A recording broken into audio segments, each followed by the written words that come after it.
नमस्कार. वाचनकट्ट्यामध्ये तुम्हा सगळ्यांचं स्वागत आहे. आज आपण एक भयकथा ऐकणार आहोत. त्या भयकथेचं नाव आहे भूत बंगला. राजाभाऊ देशपांडे हुशार होते, धाडसी होते. नुकतेच ते नोकरीतून निवृत्त झाले होते. त्यांचा मुलगा अमेरिकेत नोकरीला होता. त्यांनीही भरपूर पैसा मिळवला होता. एकट्या जीवाला कितीसे लागते. ते उत्तम व्हायोलिन वाजवायचे. वाचनाचाही त्यांना नाद होता. त्यांना शहराबाहेर निवांत अशा ठिकाणी बंगला हवा होता. म्हणून त्यांनी वर्तमानपत्रात जाहिरात दिली. निवांत रम्य ठिकाणी सर्व सोयींचा बंगला विकत हवा आहे. संपर्क राजाभाऊ देशपांडे. Phone number 2264-144. परंतु या जाहिरातींचा कोणताच परिणाम दिसून आला नाही की कुणाचा फोनही आला नाही. राजाभाऊ थोडेसे नाराज झाले. 2 दिवसांनी त्यांच्या ऑफिसमधील विमल वझे भेटल्या. त्या राजाभाऊंच्या हाताखाली काम करत असत. विमलताईंनी राजाभाऊंना विचारले, काय हो राजाभाऊ, तुम्हाला बंगला विकत हवा आहे अशी जाहिरात वर्तमानपत्रात दिली होती ना? हो. मिळाला का बंगला? नाही हो, राजाभाऊ म्हणाले. माझ्या मैत्रिणीचा एक बंगला आहे. गेले 2 वर्ष तो बंदच आहे. तो विकायचा आहे. पण त्या बंगल्याबाबत असे कळले की मैत्रिणीच्या नवऱ्याने त्या बंगल्यात स्वतःवर गोळी झाडून घेतली होती. फार रागीट होता तिचा नवरा. मग ती मैत्रीण दिल्लीला बहिणीकडे गेली व तिथेच तिला नोकरी मिळाली आहे. मग विचारा तुमच्या मैत्रिणीला. हो, पण असा बंगला तुम्हाला चालेल ना? विमलताईंनी विचारलं. हो, मला चालेल. मला भीती वगैरे काही वाटत नाही. फक्त बंगला शांत आणि एकांत वातावरणात असावा. तसाच आहे तो प्रांजल नावाचा बंगला. सर्व व्यवहार व्यवस्थित पार पडला व राजाभाऊ प्रांजल बंगल्यात राहावयास आले. बंगला छोटासाच पण हवेशीर आणि टुमदार होता. तो गावाच्या अगदी बाहेर व टेकडीच्या पायथ्याशी होता. आसपास सगळी गुलमोहराची झाडं असल्याने लाल गालिच्यावर पेपरवेट ठेवावा तसा तो बंगला दिसायचा. 20 लाखात हा बंगला राजाभाऊ देशपांडे यांना मिळाल्यानं सर्वच जण त्यांचा हेवा करू लागले. एका अभियंत्याने तर बंगल्याची किंमत 32 लाख रुपये केली होती. विमल वझेंनी मध्यस्थी करून दिल्लीच्या मैत्रिणीकडून हा बंगला अगदी स्वस्तात राजाभाऊंना मिळवून दिल्याने राजाभाऊंनी विमलताईंना 1 लाख रुपये बक्षीस दिले होते. राजाभाऊ आता निवांत झाले होते. त्यांना संगीताची आवड होती. जुने भावगीते, जुनी गाणी ऐकण्याचा त्यांना छंद होता. शिवाय ते छान व्हायोलिनही वाजवत. एका रात्री जेवण झाल्यावर ते बंगल्याच्या गॅलरीत उभे राहून व्हायोलिन वाजवू लागले. त्याचबरोबर बंगल्याचे गेट आपोआप उघडले गेले. व्हायोलिनचे स्वर आर्त आणि कातर होते. ते मलकंस राग वाजवत होते. गुलमोहराची झाडं स्तब्ध होती. जणू ते शांत वातावरणच आज्ञाधारक होऊन वादन ऐकत होते. इतक्यात बंगल्यात काहीतरी पडल्याचा आवाज राजाभाऊंना ऐकू आला. वादन थांबून ते वरील मजल्यावरून दिवाणखान्यात आले. पाहता तो टिपवायवरची सुंदर फुलदाणी खाली पडली होती. ती फुटून तिच्या काचा इतस्ततः पसरल्या होत्या. राजाभाऊंनी सर्व काचा गोळा केल्या व डस्टबिनमध्ये टाकल्या. इतक्यात लाईट गेली आणि मेणबत्ती लावण्यासाठी राजाभाऊ किचनकडे जात असतानाच त्यांच्या पायात काच घुसली. आई ग, असा विव्हळ स्वर त्यांच्या तोंडातून निघाला. ते तसेच लंगडत किचनमध्ये आले आणि काडेपेटी शोधून त्यांनी मेणबत्ती लावली. मग खुर्चीत बसून त्यांनी टाचेत घुसलेली काच ओढून काढली. बरेच रक्त आले. त्यांनी पाय दाबून धरला. मग खिशातून रुमाल काढून त्यांनी टाचेला आवळून बांधला व स्वस्तपणे पलंगावर पडून राहिले.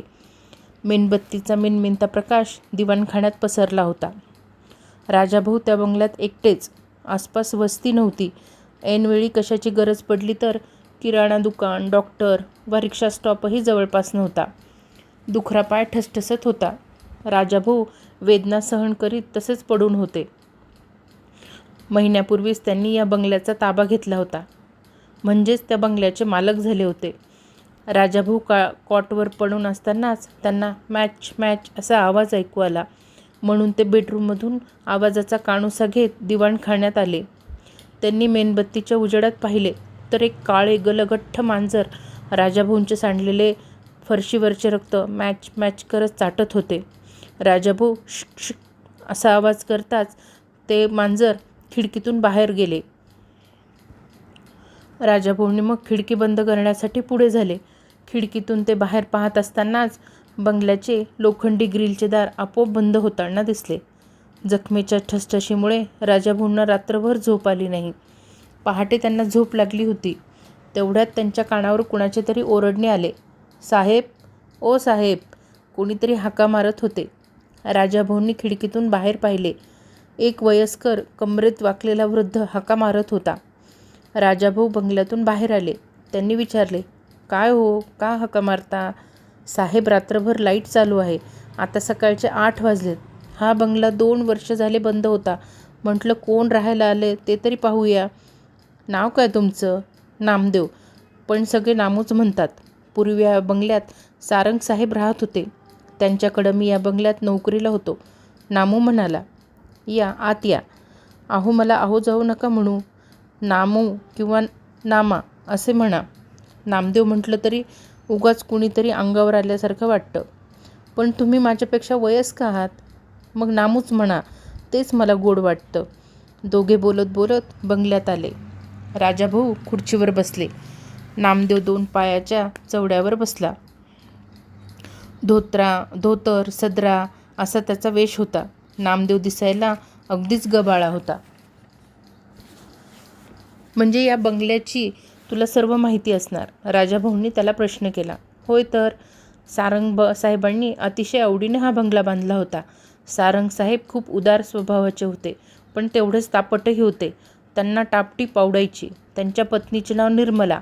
पण काय नामदेव, निर्मला वाईट वर्तणुकीची होती. या नवरा बायकोचं एकदा भांडण झालं आणि सारंग साहेबांनी डोक्यावर पिस्तूल झाडून घेऊन आत्महत्या केली. मग निर्मलाबाई दिल्लीला गेल्या.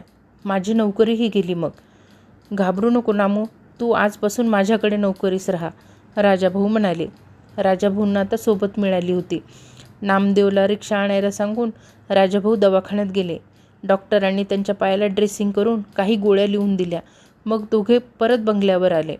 नामदेव जेवण करत होता. शिवाय माळी कामही तो चांगले करायचा. सगळा बाजारहाटही तो करायचा. त्यामुळे राजाभाऊ निवांत झाले होते.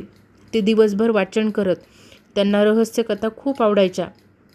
मग रोज संध्याकाळी गॅलरीत उभे राहून ते गुलमोहराच्या झाडांकडे पाहत, डोळे झाकून व्हायोलिनचा रियाज करत. एकदा संध्याकाळचे असेच तल्ली होऊन डोळे झाकून ते व्हायोलिन वाजवत असतानाच एक क्रुद्ध, चिडलेला चेहरा त्यांच्या डोळ्यासमोर दिसू लागला. तो चेहरा जणू डोळ्यातून अंगार ओकत होता. राजाभाऊंनी डोळे उघडले आणि त्यांना कुणीतरी पाठीमागून धक्का दिला. राजाभाऊ ग्रिलला टेकून व्हायोलिन वाजत असल्यामुळे धक्का बसताच त्यांचा तोल गेला व ते खाली कोसळणार एवढ्यात त्यांनी ग्रिल पकडला. त्यामुळे ते लोंबकळत राहिले. "नामा, नामा!" अशा जोरात हाक मारले त्यांनी. तेवढ्यात नामदेव धावत आला. त्याने हात देऊन लोंबकळणाऱ्या राजाभाऊंना वर घेतले. राजाभाऊ आता मनातून दचकलेच होते. आपल्याला धक्का दिला की आपण वाजवण्याच्या नादात पडलो हेच त्यांना कळेना. धक्का दिल्याचे त्यांना आठवत होते, पण धक्का देणारा तर दिसलाच नव्हता. रात्रभर राजाभाऊ याच गोष्टीचा विचार करत पलंगावर पडून होते. रात्रीचे 12 वाजले. घड्याळात टोल पडत होते. टन टन टन. मनातल्या मनात राजाभाऊंनी टोल मोजले. इतक्यात लाईट गेली. बंगल्यात अंधार झाला. राजाभाऊ वैतागले. ते तसेच पडून कानोसा घेत राहिले. बाहेर वाऱ्याचा असा आवाज येत होता. खिडकी उघडी राहिली असावी. ती सारखी आपटून उघडझाप करत होती. राजाभाऊंना जाणवले, आपल्या पायाला बँडेज केले आहे तरी कोणीतरी चावत आहे. त्यांनी उशाखालची बॅटरी पेटवली व पायावर फोकस धरला तर काळे मांजर पाय चाटत होते. बँडेज चावत होते, रक्त मिळावे म्हणून. राजाभाऊंनी उघडा पाय चादरीत घेताच मांजराने म्याव असा आवाज काढला. त्याचे पिवळे जर्द डोळे राजाभाऊंवर रोखले गेले. राजाभाऊ धडपडून उठले. शुक शुक शुक करून त्यांनी मांजरीला हाकलले. ते उघड्या खिडकीतून बाहेर पडले. राजाभाऊंनी मग खिडकी बंद केली. नामदेव रात्री घरी जेवण करून आपल्या घरी 9 वाजता निघून जात होता. 2 दिवसांनी राजाभाऊंचा पाय बरा झाला. ते टाच जमिनीला टेकू लागले. त्यांना गुलमोहराच्या झाडांची खूप आवड होती. रक्तवर्णी व तांबूस फुलापाकळ्यांनी उगवलेले जवळपास 20-25 गुलमोहराची झाडं त्या टेकडीवर होती. त्यामुळे त्या टेकडीला कुणीतरी नक्षीदार साडी नेसवली असावी असे वाटत होते. राजाभाऊंनी आधारासाठी एक काठी घेतली व ती टेकवत ते बंगल्याबाहेर पडले. जाताना ते नामदेवला म्हणाले, नामा, मी जरा आसपास फिरून येतो. 1-2 तासांनी येईन. तू कुठं जाऊ नकोस हां, आणि जेवण कर. बरं मालक, म्हणून नामदेव गप्प झाला. राजाभाऊ काठी टेकत हळूहळू चालत खाचखळग्यातून चढत टेकडीवर आले. त्यावेळी दुपारचे 4 वाजले होते. त्यांनी सभोवर पाहिले. खूप आल्हाददायक वातावरण होते. राजाभाऊंचे लक्ष एका झाडाखाली गेले. तेथे एक चित्रकार चित्र काढण्यात दंग झाला होता. राजाभाऊ हळूहळू चालत त्या चित्रकाराजवळ गेले. चित्रकाराने त्यांच्याकडे पाहून हास्य केले. चित्रकार तरुण होता आणि तो राजाभाऊंच्याच बंगल्याचे व आसपासच्या वृक्षांचे चित्र काढत होता. माझ्याच बंगल्याचे चित्र काढत होता वाटतं, राजाभाऊंनी आश्चर्याने विचारले. सॉरी हं, पण हा बंगला निर्मला सारंग यांचा होता ना? चित्रकारानेच उलट विचारले. हो, मी त्यांच्याकडून विकत घेतला आहे. निर्मला सारंग त्यावेळी इथं आल्या होत्या. त्यांनीच बंगला उघडून माझ्या ताब्यात दिला. हो, असेलही तसं. मी त्यावेळी चित्र प्रदर्शनासाठी मुंबईला गेलो होतो. त्यांची आणि तुमची ओळख आहे? हो आहे, म्हणजे होती. आता त्या इथं नाहीत ना. चला, या निमित्ताने एक देखणा आणि तरुण सुंदर चित्रकार मित्र मला मिळाला. धन्यवाद. तुमची ओळख? मी राजाभाऊ देशपांडे, निवृत्त तहसीलदार आहे. मुलगा अमेरिकेत स्थायिक झाला आहे. पत्नी वारली. मी एकटाच राहतो या बंगल्यात. मुलाकडे मग अमेरिकेत जायचं ना? मला शक्य नाही ते. ती संस्कृती वेगळी, आपली वेगळी. माझं माझ्या देशावर फार प्रेम आहे. छान, बरं वाटलं ऐकून. माझं नाव श्रीरंग शेलार. चित्रकार आहे मी. थोडंफार नाव आहे माझं या चित्रकला क्षेत्रात. तुमचं लग्न झालं? नाही, मी पण एकटाच राहतो. इथून 2 मैलावर अशाच एकांतात माझा बंगला आहे. येता का माझ्याबरोबर? आलो असतो, पण माझ्या पायात काच घुसली आहे. बँडेज केलं आहे. अहो, माझ्याकडे स्कूटर आहे. फुरकून जाऊ आणि परत आणूनही सोडतो. मग काय हरकत आहे? चला, पण तुमचं चित्र अर्धवट राहील ना? अहो, अशी कित्येक चित्र अर्धी राहतात. ती नंतर पूर्ण करतात येतात की. श्रीरंग शेलार हसत म्हणाला. काही वेळाने दोघेही टेकडीवरून खाली आले. श्रीरंगने स्कूटरला किक दिली आणि दोघे स्वार झाले. 15 मिनिटातच ते दोघे एका बंगल्याच्या दारात आले. राजाभाऊंचं लक्ष बंगल्याकडे गेलं. बंगला सुंदर होता व बंगल्याला नाव होतं निर्मला. श्रीरंगने कुलूप उघडलं. दोघे बंगल्यात आले. राजाभाऊ भिंतीवरील चित्र पाहू लागले. अगदी जिवंत वाटावीत अशीची चित्र होती. चहा घेणार की कॉफी? श्रीरंगने विचारलं. कॉफी चालेल, राजाभाऊ म्हणाले. श्रीरंग कॉफी बनवायला आत गेला. राजाभाऊ चित्र पाहत होते.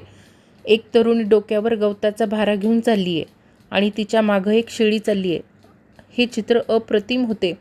दुसरे चित्र एक होते की ज्यात एक तरुणी मोकळे केस सोडून खांबाला टेकून पाठमोरी उभी आहे. उन्हात तिचे पिंगट केस चमकत आहेत आणि एक घार आकाशात उडत आहे. खाली सुंदर सरोवर आहे. भोवती झाडं आहेत. अशी 3 चित्र दिवाणखान्यात होती. राजाभाऊ कोच्यावर येऊन बसले व दुरून ती चित्र पाहत असतानाच चित्रातली शेळी अचानक धावत गेली व तिच्या मागे ती तरुणी धावत गेली. त्यामुळे फक्त निसर्गचित्रच राहिले. राजाभाऊंना तर घामच फुटला. त्यांनी केस मोकळ्या सोडलेल्या तरुणीच्या चित्राकडे पाहत असतानाच त्या तरुणीने तोंड वळवले व राजाभाऊकडे हसून पाहिले. ती तशी स्तब्ध उभी राहिली. राजाभाऊने मग तिसऱ्या चित्राकडे पाहिले. आकाशातील घार भरकन सरोवराकडे झेपावली आणि तिने एक मोठा मासा पायात पकडला व पंख हलवत आकाशात गेली. तिच्या झेपावण्याने पाण्यावर तरंग उठले होते व तो मासा तिच्या पंजात तडफडत होता. घार फार उंच गेली. ते चित्र पुन्हा पहिल्यासारखे झाले. ही चित्र जिवंत कशी काय झाली की भास झाला? अशा विचारातच कपाळावरचा घाम रुमालाने टिपत राजाभाऊ बसले असतानाच कॉफीचे 2 मग घेऊन श्रीरंग आला व राजाभाऊंच्या शेजारी कोचावर बसला. त्याने एक मग राजाभाऊंना दिला व त्यांना अस्वस्थ पाहून विचारले, बरं वाटत नाही का? तसं काही नाही, पण ही चित्र आवडली ना?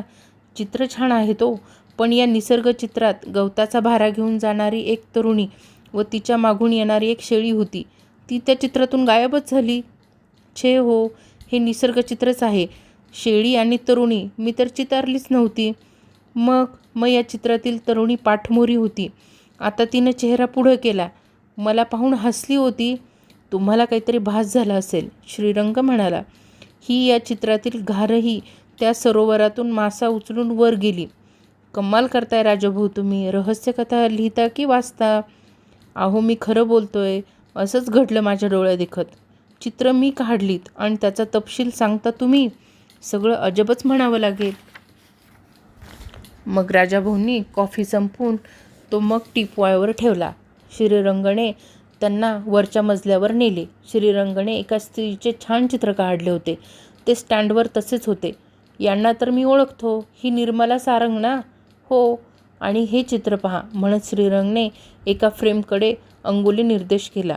अरे हा चेहरा कुठेतरी पाहिलाय, राजाभाऊ नकळत बोलून गेले. हे सारंग साहेब, प्रांजल बंगल्याचे पूर्वीचे मालक, श्रीरंग म्हणाला. तुमची आणि त्यांची ओळख होती? हो. सारंग याच्याशी माझी ओळख वाढली. मी प्रांजल बंगल्यात त्यांना भेटायला येत जात होतो. पुढे त्यांची पत्नी निर्मला हिच्याशीही माझी ओळख झाली होती. सारंग तापट होता. मी वरचेवर बंगल्यात येतो याचा त्यांनी भरतलाच अर्थ घेतला होता. मग काय, एकदा त्यांनी रागाच्या भरात स्वतःवर पिस्तूल झाडून घेतलं. अरे रे, तुम्हाला का वाईट वाटलं? तुमची तर त्यांच्याशी ओळखच नव्हती ना? श्रीरंग जरा रागानेच म्हणाला. कुणाही माणसाचं असं होऊ नये एवढा राग बरा नाही. झालं ते झालं राजाभाऊ, म्हणत श्रीरंगने मग उचलले व आत निघून गेला. तेव्हा राजाभाऊंच्या पटकन लक्षात आले की हाच लाल चौकड्याचा शर्ट घातलेली व्यक्ती म्हणजे सारंग व्हायोलिन वाजवताना डोळ्यापुढे दिसत होते. आणि धक्का देताना किंचित दिसलेला हात व त्यावरचा हाच लाल चौकड्याचा शर्ट होता. राजाभाऊंना तर घामच फुटला. ते श्रीरंगला ओरडून म्हणाले. श्रीरंग, अहो मला पोहोचवताय ना? पण काहीच आवाज आला नाही. राजाभाऊ किचनमध्ये गेले तर तिथं 2 मग ठेवलेले तेवढे दिसले. कुठे गेला हा श्रीरंग शेलार, म्हणत राजाभाऊ वळत होते. तेवढ्यात श्रीरंग हसत आला व म्हणाला. राजाभाऊ चला लवकर, मला ताबडतोब दिल्लीला जायचे. आत्ताच निर्मलाचा फोन आला होता. फोन? पण मला तर फोनची रिंग ऐकू आली नाही. तुम्ही कुठे बाहेर गेला होता का इतक्यात? फार प्रश्न विचारू नका. चला बसा स्कूटरवर, मी बंगल्याला कुलूप लावून येतो, म्हणत श्रीरंगने राजाभाऊंना गडबडीने बंगल्याबाहेर काढलं. बंगल्याला कुलूप लावून श्रीरंग आला व प्रांजल बंगल्याच्या अलीकडे स्कूटर थांबवून त्यांनी राजाभाऊला तातडीने उतरवलं. राजाभाऊ स्कूटरवरून खाली उतरत म्हणाले. श्रीरंग, अरे माझा चष्मा आणि काठी बंगल्यातच राहिली की. राहू दे राजाभाऊ, मी आता खूप गडबडीत आहे. एवढी कसली धांदल हो? त्याचं काय आहे ना की निर्मलानं गळफास लावून घेतलाय दिल्लीला. फोन कुणाचा आला होता? निर्मलाचाच, म्हणत श्रीरंग स्कूटरवरून भरधाव वेगात निघूनही गेला. राजाभाऊ बंगल्यात आले तर लाल चौकड्याचा शर्ट घालून एक व्यक्ती त्यांच्या टेबलापाशी पाठमोरी होती. कोण सारंग? तशी ती व्यक्ती गर्कन वळली. तो नोकर नामदेव होता. तो हसत म्हणाला. पहिल्या मालकाचे जुने कपडे ह्या कपाटात होते. ते मी घालून आरशात पाहत होतो. तेवढ्यात तुम्ही आलात. सारंग साहेबाची व तुमची ओळख होती का? नाही. मग सारंग कसं म्हणालात मला? हा लाल चौकड्याचा शर्ट पाहून. मला धक्का देताना हा शर्ट मी ओझरता पाहिला होता. राजाभाऊने रुमालाने घाम टिपत म्हटले. मालक, मी जरा लवकर जाणार आहे. नामदेव म्हणाला. का रे? अहो इथून 2 मैलावर जायचे. श्रीरंग शेलार नावाचा एक चित्रकार तिथल्या बंगल्यात राहत होता. त्याचा बंगला पाहायला एक गिऱ्हाईक येणार आहे. त्या बंगल्याची चावी माझ्याकडे आहे. मग मला जायला नको? आत्ताच फोन आला होता. कुणाचा? मुंबईहून शेलारच्या बापाचा. त्यानं गिऱ्हाईक पाठवलंय. कोणी मोहन रावळ नावाचं. म्हणजे श्रीरंग जिवंत नाही? कसा जिवंत असेल? अहो सारंग साहेबांनी त्याला बंगल्यावर जाऊन गोळी घातली होती. श्रीरंग मेल्याची खात्री करूनच सारंग साहेब इथे आले. निर्मलाबाईसमोर स्वतःवर गोळी झाडून घेतली होती. निर्मलाबाईवर श्रीरंग शेलारचं प्रेम होतं म्हणून. बाप रे, काय झालं? अरे आत्ता श्रीरंगबरोबर मी बंगल्यावर गेलो होतो. त्याची चित्र पाहिली. तेथे सारंग साहेबाचंही चित्र होतं आणि निर्मलाचंही. राजाभाऊ थरथर कापत म्हणाले. अहो श्रीरंग मरून 1-1.5 वर्ष होऊन गेले. तुझ्याकडे त्या बंगल्याची किल्ली आहे ना? चल आपण रिक्षानं जाऊ. माझा चष्मा आणि काठी त्या बंगल्यात मी विसरून आलो आहे. मग तासाभरातच नामदेव व राजाभाऊ देशपांडे त्या निर्मला नावाच्या बंगल्यावर पोहोचले. राजाभाऊंनी रिक्षावाल्यास थांबण्यास सांगितले. नामदेवनं त्या बंगल्याचं कुलूप उघडलं. कोच्यावर राजाभाऊंचा चष्मा आणि आधाराची काठी होती. ते नामदेवला बरोबर घेऊन किचनमध्ये गेले. तिथं कॉफीचे 2 मग तसेच होते. नामदेवनं मगात बोट घातले तर कॉफीचे थेंब त्याच्या बोटाला लागले. बोट ओलं झालं होतं. आता नामदेवही हादरला होता. तो त्या बंगल्यात थांबला नाहीच. तोही बंगल्याला कुलूप लावून रिक्षाने प्रांजल बंगल्यावर परत आला. सकाळी टेलिफोनची घंटा वाजत होती. राजाभाऊंनी रिसिव्हर उचलून कानाला लावला तर पलीकडून विमल वझे सांगत होती, अहो राजाभाऊ, तुमची बंगल्याची मालकीन निर्मला सारंग होती ना, तिने दिल्लीच्या घरी गळपास लावून घेतला म्हणे. ऐकताय ना? काय पण राजाभाऊ मात्र काही ऐकण्याच्या मनस्थितीतच नव्हते. राजाभाऊंच्या हातातून रिसिव्हर केव्हाच गळून पडला होता.